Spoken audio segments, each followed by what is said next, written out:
Jengo kwa shule karibu na makazi yangu baninufaisha kwa sababu panakuwa ni karibu na shule na nisaidia kidogo na kuwa nawai, ufaulu unaongezeka. Masomo ya jioni yale naweza kuhudhuria kwa wakati. Lakini pia tunamshukuru Rais Samia Suluhu Hassan kwa kutoa fedha kwa ajili ya ujenzi wa shule. Sisi kata ya Urambo tumepokea fedha kiasi cha shilingi milioni 603 kwa ajili ya kujenga sekondari mpya kabisa ambayo inakwenda kutatua changamoto ambazo zilizokuwa zinawakabili wakazi, wazazi, watoto wa maeneo haya ambao walikuwa na msongamano mkubwa sana katika shule ya sekondari ya Ukombozi. Hivyo basi nashukuru sana serikali ambayo inaongozwa na rais wetu, mama yetu kipenzi, Mama Samia Suluhu Hassan kwa kuletea fedha hizo.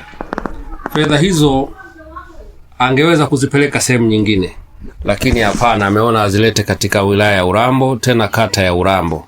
Kwa hiyo namshukuru sana rais wetu na nashukuru viongozi wasaidizi wake wa karibu ambao kimsingi wanamsaidia yeye kutekeleza yale ambayo anayoagiza. Lakini kata ya Urambo kwa muda wote imekuwa ina sekondari moja tu.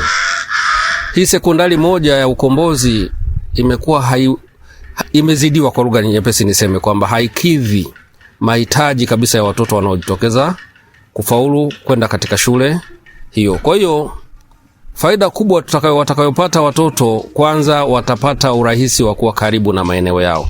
Mfano kitongoji hiki cha Matangi Manne, kitongoji cha Bloko Q na vitongoji jirani, watoto watapata urahisi wa kufika shuleni karibu na itapunguza sana utoro mashuleni. Nitoe wito kwa wakazi wote wa kata ya Urambo. Huu mradi tuupokeni, mradi wetu unakwenda kutusaidia sisi wazazi. Kwanza kutakuwa kuna unafuu wa kuwatoa watoto maeneo yetu kuwapeleka kwenye shule za mbali. Lakini vile vile huu mradi tuulinde na tuutunze kweli kweli.